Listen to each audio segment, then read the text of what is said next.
বাবা অসুস্থ থাকলে বোঝা যায় পৃথিবীটা কত কঠিন। এ সময় পুরা দুনিয়াটাকে শূন্য এবং কতটা কঠিন হয়ে যায় তা বোঝার ক্ষমতা সবার নেই। আসসালামু আলাইকুম ভিউয়ার্স, আশা করি সকলেই ভালো আছেন। আজকে আপনাদের মাঝে নিয়ে আসলাম অন্যরকম একটি ভিডিও। দেখতেই পাচ্ছেন রাস্তায় চারিপাশে কি পরিমাণ গাছগাছালাই পূর্ণ। আজকে আমি এবং আমার ভাইয়া মিলে দুজনে যাচ্ছি বাজার করতে, কারণ আমার বাবা খুবই অসুস্থ। আমরা প্রথমে চলে আসলাম ফার্মেসিতে।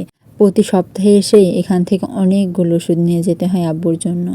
আচ্ছা, একটি কথা বলুন তো, ওষুধ খেলে হয়তো শরীরের রোগ সারে, কিন্তু মনের কি রোগ সারে?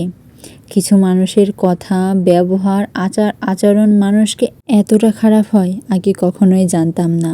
এই দুর্দিন না আসলে হয়তো বুঝতে পারতাম না কাছের মানুষগুলো কিভাবে এক নিমেষে চোখের পলকেই পর হয়ে যেতে দ্বিধাবোধ করে না।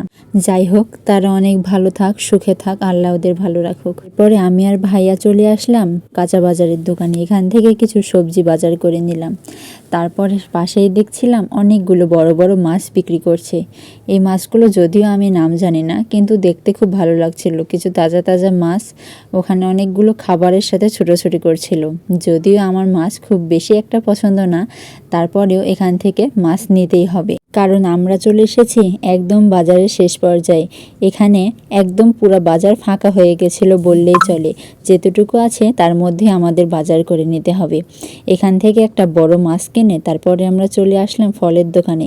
এখান থেকে আব্বুর জন্য টুকিনাকি ফল কিনে আমি একটা আইসক্রিম কিনে বাসার উদ্দেশ্যে রওনা দিয়ে দিই। আর এখনকার বাজারে যে পরিমাণ দাম, প্রতিটি সবজি থেকে শুরু করে সব কিছুর দাম একদম ঊর্ধ্বগতিতে, নাগালের বাইরে সাধারণ মানুষের। ঘটে গেছে মজার একটি ঘটনা। আমি আর ভাইয়া একটি বড় সার্ফ এক্সেলের 2 কেজির প্যাকেট নিয়েছি, তার সাথে বড় একটি বালতি ফ্রি দিয়েছে। ভাইয়া বলছে এই বালতির মধ্যে তুমি নিজেও ঢুকে যেতে পারবে।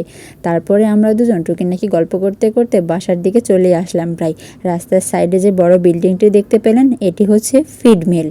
আমি এর আগে কখনো এইভাবে বাজার করতে যাইনি, এই প্রথম।